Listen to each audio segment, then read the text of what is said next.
നമസ്കാരം സുഹൃത്തുക്കളെ, അങ്ങനെ നിങ്ങളെല്ലാവരും ചോദിച്ച ആ ഒരു ഫാൻ എഡിഷൻ അല്ലെങ്കിൽ ആ ഒരു ഫ്യൂച്ചറിസ്റ്റിക് എഡിഷൻ. അപ്പോൾ ഫാൻ എഡിഷൻ, സാംസങ്ങിനൊക്കെ ഫാൻ എഡിഷൻ എന്നാണ് പറയുന്നത്.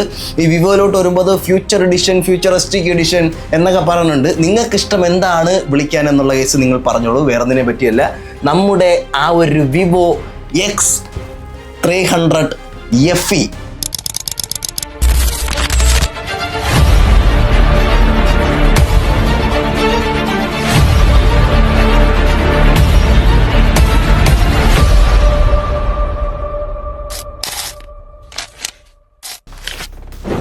അപ്പോൾ ഇതിൻ്റെ ഒരു അൺബോക്സിംഗ് ആയിട്ടാണ് വന്നിരിക്കുന്നത്. 27 എന്താണ് ഫോൺ ലോഞ്ച് ആവുന്നത്. നിങ്ങൾക്ക് അതിന് മുമ്പേ പ്രീ ബുക്ക് ചെയ്യാൻ പറ്റും.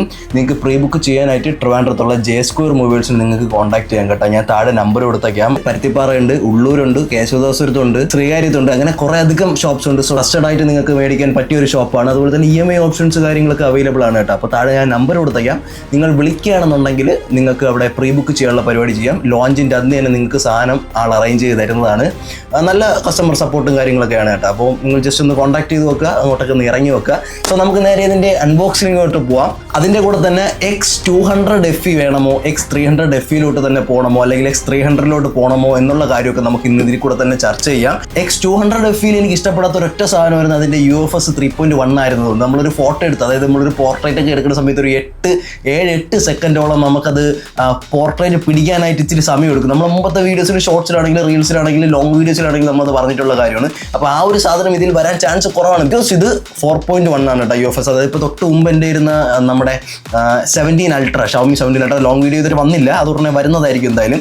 Xiaomi 17 Ultraയിൽ UFS 4.1 ആണ് വരുന്നത്. അതിൻ്റെ പോർട്രേറ്റ് ഒക്കെ സ്പോട്ടിങ് ഉണ്ടല്ലോ, അതായത് ക്ലിക്ക് ചെയ്ത സ്പോട്ടിലാണത് പ്രോസസ്സായി വരുന്നത്. അതിൻ്റെ പ്രോസസ്സിങ് കണ്ട് ഞാൻ ഞെട്ടിയിരിക്കുകയാണ്. അപ്പം ആ ഒരു സാധനം ഇതിനകത്ത് കിട്ടുമോ എന്ന് നോക്കണം. സ്നാപ്ഡ്രാഗൻ്റെ 8th Gen 5 3nm പ്രോസസ്സറൊക്കെയാണ് ഇതിനകത്ത് വരുന്നത്. അത്യാവശ്യം നല്ല കിടിലൻ സാധനമാണ് ഇതിനകത്തെല്ലാം ഇരിക്കുന്നത്. ഇനി എങ്ങനെയാണ് കാര്യം എന്നുള്ളത് പൊട്ടിച്ചിട്ട് യൂസ് ചെയ്ത് നോക്കിയാൽ നമുക്ക് അറിയാൻ പറ്റും. സോ നമുക്ക് നേരെ ഇതിൻ്റെ അൺബോക്സിങ്ങിലോട്ട് പോകാം. നമുക്ക് ചുമ്മാ തന്നെ സംസാരിച്ചിരിക്കാൻ കാര്യമില്ല. എവിടെ നമ്മുടെ കത്തി? എവിടെ കത്തി? എടുക്കുന്നു. നമ്മളിതാ പൊട്ടിക്കാൻ പോവുകയാണ് സുഹൃത്തുക്കളെ. ആ മംഗളമായിട്ടുള്ള മൊമെന്റ് കട്ട് ചെയ്തിരിക്കുകയാണ് സുഹൃത്തുക്കളെ. യെസ്, ഇങ്ങനെ പൊക്കുന്ന സമയത്ത് നമ്മുടെ ഫോൺ അവിടെ ഇരിക്കുകയാണ് സുഹൃത്തുക്കളെ. ഇതാണ് നമ്മുടെ ആ ഒരു പെട്ടി വരുന്നത്. ഇത് 12GB റാമും 256GB സ്റ്റോറേജ് വരുന്ന സാധനമാണ്. ഇതിൻ്റെ കളർ പറഞ്ഞാൽ നോയർ ബ്ലാക്ക് എന്ന് പറഞ്ഞൊരു കളറാണ് കേട്ടോ പറഞ്ഞത്. പിന്നെ ഇതിനകത്ത് നമുക്ക് മറ്റേ ലെൻസ് കാര്യങ്ങളൊക്കെ അറ്റാച്ച് ചെയ്യാൻ പറ്റും. അത് എക്സ്ട്രാ കാശ് കൊടുത്ത് മേടിച്ചാലേ നമുക്ക് കിട്ടത്തുള്ളൂ. നമുക്ക് ഫോൺ ഇതിങ്ങനെ എടുക്കാം. ഫോൺ അത്യാവശ്യം നല്ല ലൈറ്റ് വെയിറ്റ് ആണ് കേട്ടോ. നമ്മൾ ഡിസൈനൊക്കെ മാറിയിട്ടുണ്ട്. നമ്മളെ 200 FEന്ന് 300 FEയിലോട്ട് വരുമ്പോൾ നല്ലപോലെ ഡിസൈൻ മാറിയിട്ടുണ്ട്. ഐഫോൺ എയർ ഉണ്ടല്ലോ, ആ ഒരു എയറിൻ്റെ ആ ലുക്കൊക്കെ ഉണ്ട് കേട്ടോ. എയറിനെക്കാളും കുറച്ചുകൂടെ സൈഡ് കട്ടി ഉണ്ടെന്നേ ഉള്ളൂ. ആ ഒരു ലുക്ക് തന്നെയാണ് കൈക്കകത്തിരിക്കുന്നുണ്ട്. അതിൻ്റെ IMEI നമ്പരൊക്കെ ഇവിടെ ഇരിപ്പുണ്ട്. അത് നമുക്ക് ജസ്റ്റ് മാറ്റി വയ്ക്കാം. ഫോൺ ഇവിടെ ഇരിക്കട്ടെ. കിടിലം പ്രീമിയം ഫീൽ കേട്ടോ എടുത്തപ്പോൾ. ദെൻ ഈ പെട്ടി നമ്മളിങ്ങനെ പൊക്കുന്ന സമയത്ത് ഇതിനകത്ത് നമുക്കൊരു സിം ഇജക്ഷൻ പിൻ ഇതാ ഇവിടെ ഇങ്ങനെ വരണുണ്ട്. ഒരു ബോക്സ് കൂടെ വരണുണ്ട്. ആ ബോക്സിനകത്ത് എന്തുണ്ട് എന്ന് ചോദിച്ചാൽ കേസ് ആയിരിക്കും കേട്ടോ. വിവോ X300ൻ്റെ കേസ് വന്നപ്പോഴേ എനിക്ക് ഭയങ്കര ഇഷ്ടപ്പെട്ടൊരു കേസായിരുന്നു. ആ സെയിം ക്വാളിറ്റിക്കുള്ള കേസ് അല്ല, ആ ഒരു നമ്മുടെ ആ ഒരു റബ്ബർ ടൈപ്പ് കേസാണ് കേട്ടോ വരുന്നത്. നമ്മൾ കുറച്ച് കാറ്റലോഗ്സ് കാര്യങ്ങളൊക്കെ അവിടെ ഇരിപ്പുണ്ട്. അതുപോലെ തന്നെ X300 സീരീസ് എന്ന് പറഞ്ഞിട്ട് ഒരു കാർഡും കൂടെ വന്നിട്ടുണ്ട് കേട്ടോ. വിവോ X300 സീരീസ് കോ എഞ്ചിനീയർഡ് വിത്ത് സൈസ് എന്ന് എഴുതിയിട്ടുണ്ട്. സൈസ് ഒപ്റ്റിക്സിൻ്റെ ആ ഒരു ലെൻസ് കാര്യങ്ങളൊക്കെയാണ് പറഞ്ഞത്. മറ്റേ ആ ഒരു ലൈറ്റ് ഗ്ലെയർ കട്ട് ചെയ്യാനായിട്ടുള്ള കോട്ടിങ്ങും കാര്യങ്ങളൊക്കെ ഉണ്ടാകുന്ന നോക്കാം. ഇതാണ് അതിൻ്റെ ആ ഒരു കേസ് പറഞ്ഞത് കേട്ടോ.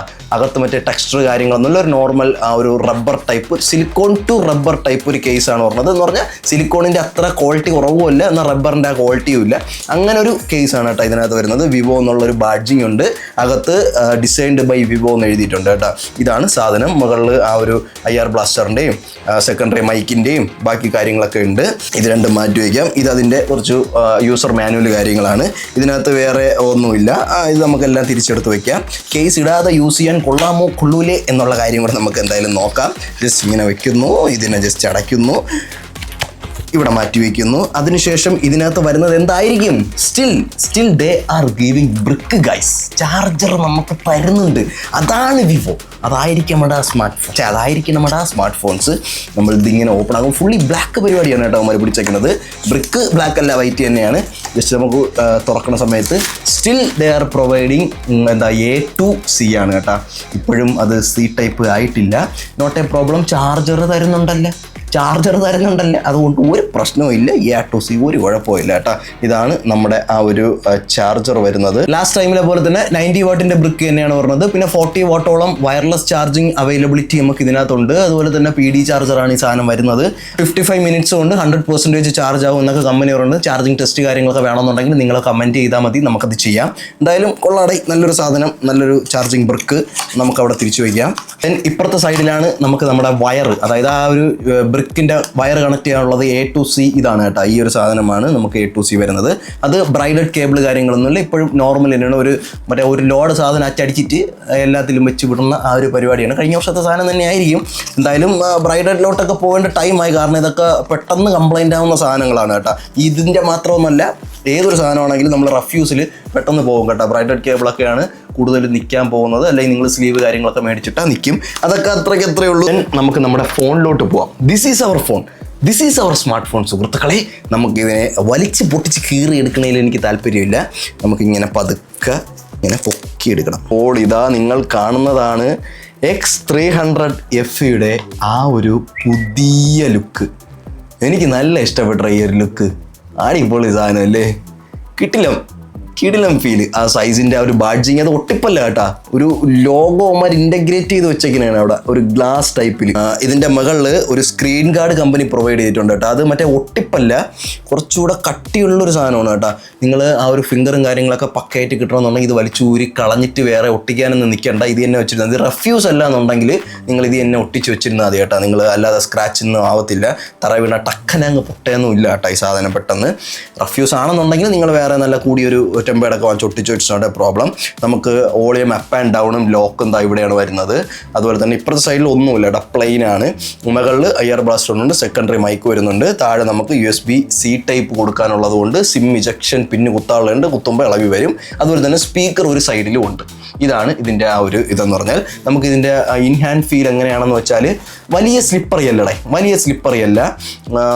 വലിയ പ്രശ്നമൊന്നുമില്ല കേട്ടോ. ഇൻ ഹാൻഡിൽ നമ്മൾ കേസ് ഇല്ലാതെ യൂസ് ചെയ്യുകയാണെങ്കിൽ വലിയ സ്ലിപ്പറി അല്ല. That's A good thing. നമുക്കിനി ഓണാക്കാം. ജസ്റ്റ് ഇങ്ങനെ വെച്ചിട്ട് നമ്മൾ ലോങ് പ്രസ് ചെയ്യാണ്. 1 2 3 4 ഒരു 4 സെക്കൻഡ് കഴിയുമ്പോൾ വൈബ്രേഷൻ അടിച്ചു. Vivo 5G powered by Android എന്ന് എഴുതി കാണിച്ചിട്ടുണ്ട്. നമുക്ക് ഒറിജിൻ OS ആണ് കേട്ടോ വരുന്നത്. ആൻഡ്രോയിഡ് 16 ആണ് ഇൻബോക്സ് വരുന്നത്. കഴിഞ്ഞ വർഷം 15 ആണ് വന്നുകൊണ്ടിരുന്നത്. എന്തായാലും കൊള്ളാം. ആ ഒരു ഒറിജിനിലോട്ട് വന്നപ്പോൾ അപ്പോഴെന്നെ ഓണായി വന്നിട്ടുണ്ട് സാധനം. Hi, let's start. Emergency call, start origin OS India. Yes, we are Indians. Come on, next. ആൻഡ്രോയിഡിൽ നിന്നോ ഐഫോണിൽ നിന്നോ എന്തെങ്കിലും മാറ്റണമെന്ന് ചോദിക്കുന്നുണ്ട്. ഇപ്പോൾ ഒന്നും മാറ്റാനില്ല, സ്കിപ്പ് അടിച്ച് വിടുകയാണ്. നമ്മൾ വൈഫൈ കണക്ട് ചെയ്യുകയോ സിം ഇടുകയോ ചെയ്താൽ ഇതിൻ്റെ വാറണ്ടി സ്റ്റാർട്ടാവും. അല്ലാതെ പൊട്ടിച്ച് എന്ന് പറഞ്ഞ വാറണ്ടി ഒന്നും സ്റ്റാർട്ടാവത്തില്ല. അത് പണ്ടൊക്കെയാണ് അങ്ങനെ പൊട്ടിച്ച് കടയിലെ ബില്ല് വെച്ചുകൊണ്ട് പോയാലേ നമുക്ക് വാറണ്ടി ക്ലെയിം ചെയ്യാൻ പറ്റുള്ളൂ എന്നൊക്കെ. ഇപ്പം ബില്ലും കാര്യങ്ങളോ ഒന്നും വേണ്ട. നിങ്ങൾ എന്നാണോ നിങ്ങൾ ഇതിനകത്ത് ആക്ടിവേറ്റ് ചെയ്യുന്നത് ആ ദിവസമാണ് ഇതിൻ്റെ വാറണ്ടി സ്റ്റാർട്ടാവും. നിങ്ങളുടെ സ്റ്റോറിൽ കൊണ്ടുപോയി നിങ്ങളുടെ അടുത്തുള്ള സ്റ്റോറിൽ പോവുകയാണെന്നുണ്ടെങ്കിൽ നിങ്ങൾക്ക് ആ ഒരു സാധനം വാറണ്ടി അവർ ക്ലെയിം ചെയ്ത് തരുന്നതായിരിക്കും കേട്ടോ. Finger, face, screen lock. അപ്പം നമുക്ക് ഇപ്പോൾ സ്കിപ്പ് ചെയ്യാം. അതൊക്കെ നമുക്ക് ഡീറ്റെയിൽഡ് വീഡിയോയിൽ നമുക്ക് ഇതിൻ്റെ ആ ഒരു ഫിംഗറിൻ്റെ ഫാസ്റ്റും കാര്യങ്ങളും നോക്കാം. ഫസ്റ്റ് നമുക്ക് എങ്ങനെയാണ് ഇതിൻ്റെ ഫാസ്റ്റ് എന്നുള്ളത് പോർട്രേറ്റ് പിടിക്കണമെന്നാണ് എനിക്ക് ആദ്യം അറിയാനുള്ളത് കേട്ടോ. നല്ല ഹാപ്റ്റിക്ക് ഫീലുണ്ട് കേട്ടോ. എനിക്ക് നല്ല ഇഷ്ടപ്പെട്ടു കേട്ടോ എൻ്റെ ഹാപ്റ്റിക്ക്. എൻ്റെ ഒറിജിൻ OS ഇതാണ് ഓണായി വരുമ്പോൾ ഉള്ള ആ ഒരു ലുക്ക് എന്ന് പറഞ്ഞാൽ. ഫുൾ ബ്രൈറ്റ്നസ് ഞാൻ ഇട്ട് നോക്കട്ടെ. ഫുൾ ബ്രൈറ്റ്നസ് ഇടുമ്പോൾ അത്യാവശ്യം നല്ല ബ്രൈറ്റ്നസ് ഉണ്ട്. Xiaomi 17 Ultra എൻ്റെ കയ്യിൽ തൊട്ട് മുമ്പ് ഉണ്ടായിരുന്നു. അതിൻ്റെ അത്ര ബ്രൈറ്റ്നസ് ഫീൽ ചെയ്യുന്നില്ല. കഴിഞ്ഞ വർഷത്തെക്കാട്ടിലും 500 നിറ്റ്സ് എന്തോ ഇതിന് കൂടുതലുണ്ട് കേട്ടോ. X300 200 FE നിറ്റ്സ് കൂടുതലാണ് ഇതിനകത്ത് പറഞ്ഞാൽ. കുറച്ചുകൂടെ ബ്രൈറ്റർ ഡിസ്പ്ലേ ആണ് കേട്ടോ വരുന്നത്. പക്ക ബാറ്ററിയും കാര്യങ്ങളെല്ലാം സെയിം തന്നെയാണ്. പക്ഷേ X200 FE X300 FE battery കുറയാൻ ചാൻസ് ഉണ്ട്. അതായത് പെട്ടെന്ന് തീരാനുള്ള ചാൻസ് കുറവുണ്ട്. കാരണം പീക്ക് ബ്രൈറ്റ്നസും കാര്യങ്ങളൊക്കെ മറ്റേതിനേക്കാളും ബെറ്റർ ആയതുകൊണ്ട് കുറച്ചുകൂടെ ബാറ്ററി കത്താൻ ചാൻസ് ഉള്ളതുകൊണ്ട് ഇറങ്ങാൻ ചാൻസ് കൂടുതലാണ്. മറ്റേതിനെ അപേക്ഷിച്ച് രാപ്പിൽ വ്യത്യാസമുണ്ട് കേട്ടോ സാധനം കാണാനായിട്ട്. എന്തായാലും കൊള്ളാം. ഫസ്റ്റ് ഞാൻ എൻ്റെ സെൽഫി തന്നെ എടുത്ത് നോക്കട്ടെ. ഇതിനകത്ത് landscape, night mode, moon and starry, sky shot കാര്യങ്ങളൊക്കെ എടുക്കാൻ പറ്റുന്നുണ്ട്. അതൊക്കെ നമുക്ക് പക്കയായിട്ട് മറ്റേ നമ്മുടെ ഡീറ്റെയിൽഡ് ക്യാമറ വ്ളോഗിലാണ്. കുറച്ച് നാളായിട്ട് ഞാൻ കുറച്ച് പരിപാടിയായിട്ട് മാറി നിൽക്കുകയായിരുന്നു. നമുക്ക് വീണ്ടും സജ്ജമാവേണ്ടതായിട്ടുണ്ട്. അങ്ങനത്തെ കുറച്ച് പരിപാടികളുണ്ട്. പിന്നെ AI പരമായിട്ടൊക്കെ കുറേ അധികം പരിപാടികൾ ഇതിനകത്തുണ്ട്. നമുക്ക് സെൽഫിയൊക്കെ കാത്തി നിൽക്കണം. ഒരു ഫോട്ടോ എടുത്ത് ultra wide 1x, front 2x പോകും കേട്ടോ. ഓക്കെ, പ്രോസസ്സിങ് നോക്കട്ടെ. പ്രോസസ്സായി കഴിഞ്ഞ് നോക്ക്. നോർമൽ ഫോട്ടോ, അതിൻ്റെ നോർമൽ ഫോട്ടോയിലെ പ്രോസസ്സിങ് ഫാസ്റ്റ് ഞാനൊന്ന് നോക്കട്ടെ. ഞാൻ അത്രയും തപ്പിയിരുന്നൊരു സാധനമാണ്. ജസ്റ്റ് ഒരു ഫോട്ടോ എടുത്ത് പ്രോസസ്സായി കഴിഞ്ഞ് അത് പൊളിച്ച് കേട്ടാ. സ്നാപ്ഡ്രാഗൺ പ്രോസസ്സറും സ്റ്റോറേജ് UFS 4.1 കൂടെ ചേർന്നാൽ ഈ ലോകം തന്നെ മാറ്റിമറിക്കും സുഹൃത്തുക്കളെ. അതാണ് സാധനം. കിടിലം കേട്ടോ. പോർട്രേറ്റും കൂടെ ഞാൻ നോക്കിക്കോട്ടെ. എന്നിട്ട് ഫാസ്റ്റിൻ്റെ കാര്യത്തിൽ ഞാനത് ഡീറ്റെയിൽ ആയിട്ട് നോക്കാതെ നമ്മൾ കിടിലൊന്നൊന്നും പറയാൻ പറ്റില്ല. ഫാസ്റ്റിൻ്റെ കാര്യത്തിൽ പോർട്രേറ്റ് പിടിക്കണമെന്ന് നോക്കിക്കോട്ടെ. ജസ്റ്റ് ഇങ്ങനെ വയ്ക്കുന്നു, ഒരു ഫോട്ടോ എടുക്കുന്നു. പോർട്രേറ്റായി കഴിഞ്ഞിടാ. ശരിയാടാ മോനെ, നോക്ക് സ്പോട്ട്. ഞാൻ അങ്ങോട്ട് വന്ന് കാണിച്ചു നിങ്ങൾ നോക്കിയോ. കാണാമോ? നോക്കിക്കോണേ. ഇന്നെ ബ്രൈറ്റ്നസ് കുറച്ച് കുറയ്ക്കാം. ഇപ്പം കാണാല്ല. എടുത്തു കഴിഞ്ഞു. പ്രോസസ്സായി കഴിഞ്ഞു. There is no lag അവിടെ. എൻ്റെ 50mm മറ്റേ ലെൻസ് വാങ്ങിക്കണോടെ. കിടിലം. പ്രോസസ്സിങ് പക്ക. ഇനി ക്യാമറയ്ക്കകത്ത് ലാൻഡ്സ്കേപ്പ്, നൈറ്റ് ഫോട്ടോ അതൊക്കെ നമുക്ക് ഡീറ്റെയിൽ പറയാം. Portrait mode, photo mode, video mode, portrait videography X200 Proയിൽ X200 എനിക്ക് അത്യാവശ്യം ഇഷ്ടപ്പെട്ട ഒരു സാധനമായിരുന്നു. ആ ഒരു നമ്മുടെ സബ്ജക്റ്റ് സ്വിച്ചിങ് ഒക്കെ അത്യാവശ്യം നല്ല രീതിക്കൊക്കെ നടക്കുമായിരുന്നു. 200 FEയിലോട്ട് വന്നപ്പോൾ എനിക്ക് വലിയ അങ്ങനെ സുഖം തോന്നിയില്ല. പോർട്രേറ്റ് ഒക്കെ നോർമലായിരുന്നു. ആ പ്രോസസ്സിങ് ഫാസ്റ്റ് ഭയങ്കര സ്ലോ ആയിരുന്നു. അതിൽ നിന്ന് ഇത് നോക്കുന്ന സമയത്ത് ജങ്ക് സാധനം. ആൻഡ് അതുപോലെ തന്നെ നമുക്ക് 8K വീഡിയോ റെക്കോർഡിംഗ് ഉണ്ട് കേട്ടോ ഇതിനകത്ത്. മറ്റേതിനകത്ത് 8K വീഡിയോ റെക്കോർഡിംഗ് ഇല്ലെങ്കിൽ ഇതിനകത്ത് 8K up to 30 FPS വരെ റെക്കോർഡ് ചെയ്യാൻ പറ്റും.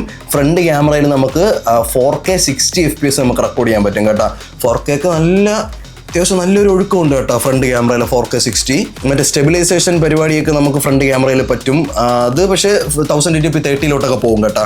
സാധനം എന്തായാലും അങ്കടി സാധനം. പിന്നെ ടെലിഫോട്ടോ എക്സ്റ്റൻഡർ എന്ന് പറഞ്ഞൊരു മോഡുണ്ട്. ആ ഒരു മോഡ് ഓൺ ആക്കിയിട്ട് വേണം നമുക്ക് എക്സ്ട്രാ ടെലിഫോട്ടോ മറ്റേ ലെൻസ് ഉണ്ടല്ലോ 200mm വെച്ച് കീച്ചണ സാധനം, ആ ഒരു സാധനമൊക്കെ വെക്കാൻ പറ്റുന്നത്. പക്ഷെ എന്തൊരു പ്രീമിയം ഡിസൈനാണ്. എനിക്ക് നല്ല ഇഷ്ടപ്പെട്ടു കേട്ടോ ആ ഡിസൈന്. എന്തായാലും സാധനം കൊള്ളാം. പിന്നെ നമുക്ക് സ്റ്റേജ് മറ്റേ ഡുവൽ വ്യൂ പരിപാടി അതൊക്കെ ഉണ്ട്. അതൊക്കെ ഇപ്പോൾ നോക്കിയ ഫോണുകളിലും ഉണ്ട്. എന്തായാലും ആ ഒരു സാധനം കൊള്ളാം. ഓണാക്കിയിട്ട് ബൂട്ടായി വന്നിട്ട് ഹീറ്റിങ്ങും കാര്യങ്ങളൊന്നും ഇല്ല.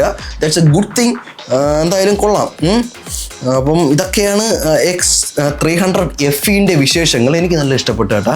അപ്പോൾ ഇതിന് യൂസ് ചെയ്യാറുണ്ട്, ക്യാമറ നല്ലപോലെ തരമായിട്ട് യൂസ് ചെയ്യാറുണ്ട്. എന്നിട്ട് നമുക്ക് ആൾക്കാർക്ക് ഇത് സജസ്റ്റ് ചെയ്യണമെങ്കിൽ സജസ്റ്റ് ചെയ്യാം.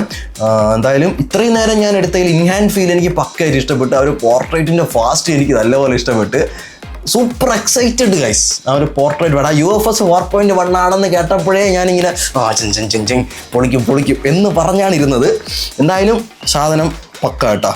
ഇൻഹാൻഡ് ഫീൽ പക്ക, ഹീറ്റിംഗ് ഇല്ല, പോർട്രേറ്റ് ഫാസ്റ്റ് പക്ക, ഡിസ്പ്ലേ എനിക്ക് ഇഷ്ടപ്പെട്ട പക്ക.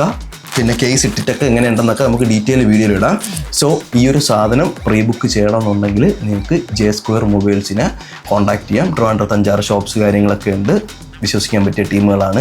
നമ്പർ ഞാൻ താഴെ കൊടുത്തേക്കാം. അപ്പോൾ എന്നെ വിളിച്ച് അണ്ണ എന്ന സാധനം വരും, ഫസ്റ്റ് എനിക്ക് വേണം എന്ന് പറഞ്ഞാൽ മതി. അവർ അറേഞ്ച് ചെയ്ത് ഫസ്റ്റ് തന്നെ തരും. ഓക്കെ, അപ്പോൾ ഇതിൻ്റെ ഡീറ്റെയിൽഡ് വീഡിയോയിൽ എന്തൊക്കെ ഉൾപ്പെടുത്തണം എന്നുള്ള കാര്യം ജസ്റ്റ് കമൻറ്റ് ബിലോ. ഇത് കമ്പാരിസൺ വീഡിയോ വേണമോ, X200 FE ആയിട്ടുള്ള കമ്പാരിസൺ വേണോ, X300 കമ്പാരിസൺ വേണമോ എന്നുള്ള കാര്യം നിങ്ങൾ പറയുക. എനിക്ക് X300-നെക്കാളും ഇൻഹാൻഡ് നല്ല ഇഷ്ടപ്പെട്ടത്. X300-ലാണെങ്കിൽ മറ്റേ റൗണ്ട് വട്ടം ഇത്രയും വരണതുകൊണ്ട് എനിക്ക് ഡിസ്കംഫോർട്ട് ഉണ്ട് കയ്യിൽ വെക്കാനായിട്ട്. ഞാൻ എപ്പോഴും ഫോൺ യൂസ് ചെയ്യണം ഇങ്ങനെയാണ്. എൻ്റെ ഒരു വിരൽ ഇങ്ങനെ ഇരിക്കും. അപ്പോഴവിടെ ഒരു ക്യാമറ വരികയാണെന്നുണ്ടെങ്കിൽ ഭയങ്കര ഡിസ്കംഫർട്ടാണ്. ഇതിലങ്ങനെ ഒരു സാധനം ഇല്ല. പിന്നെ ഇവിടെ വെയിറ്റ് കിടക്കണത് എന്ന് പറഞ്ഞ് ഇങ്ങനെ ഫ്രണ്ടിലോട്ട് ഏത് ഫോണിൻ്റെ ഇവിടെ ഒരു ഏത് ഫോൺ പിക്സലാണെന്ന് തോന്നുന്നു, ഇവിടെ വെയിറ്റ് കിടക്കണമെന്ന് നമുക്ക് ഭയങ്കര യൂസ് ചെയ്യാൻ ഭയങ്കര ബുദ്ധിമുട്ട് ഫീൽ ചെയ്യുമായിരുന്നേ. പക്ഷേ ഇവിടെ നമുക്ക് വെയിറ്റ് ഫീൽ ചെയ്യാനില്ല, മനസ്സിലായ? ഇവിടെയൊക്കെ നമുക്ക് ഒരേപോലെയാണ് വെയിറ്റ് ഫീൽ ചെയ്യുന്നത്. സാധാരണ ഇങ്ങനെ വയ്ക്കുമ്പോൾ ഇങ്ങനെ ഒരു ബുദ്ധിമുട്ട് ഫീൽ ചെയ്യുകയാണ്. ആ ഒരു സാധനമൊന്നുമില്ല. എന്തായാലും സാധനം പക്ക ഇൻ ഹാൻഡ്. അടുത്ത ഡീറ്റെയിൽ വീഡിയോ ഉടനെ തന്നെ വരും. എന്തൊക്കെ കാര്യങ്ങൾ ചെയ്യണം, എന്തൊക്കെ അറിയണം, ഗെയിമിംഗ് എക്സ്പീരിയൻസ്, അതുപോലെ തന്നെ ചാർജിങ് ടെസ്റ്റ്, പോർട്രേറ്റ് ഫോട്ടോഗ്രാഫി മാത്രം വേണോ, പോർട്രേറ്റ് വീഡിയോഗ്രാഫി മാത്രം വേണോ, എല്ലാം കൂടെ ഓവറോൾ ഒരു വീഡിയോഗ്രാഫി ടെസ്റ്റ്, ഫോട്ടോഗ്രാഫി ടെസ്റ്റ് മതിയോ എന്നുള്ള സാധനം നിങ്ങൾ കമൻറ്റ് ചെയ്തോ. നിങ്ങളെ കമൻറ്റിലാണ് എൻ്റെ കണ്ടൻറ്റ്. അതുകൊണ്ട് ഡു കമൻറ്റ്, നമുക്ക് എല്ലാം ഡീറ്റെയിൽ ആയിട്ട് ചെയ്യാം. സോ അടുത്ത വീഡിയോയിൽ കാണുമ്പോഴേക്കും ബൈ.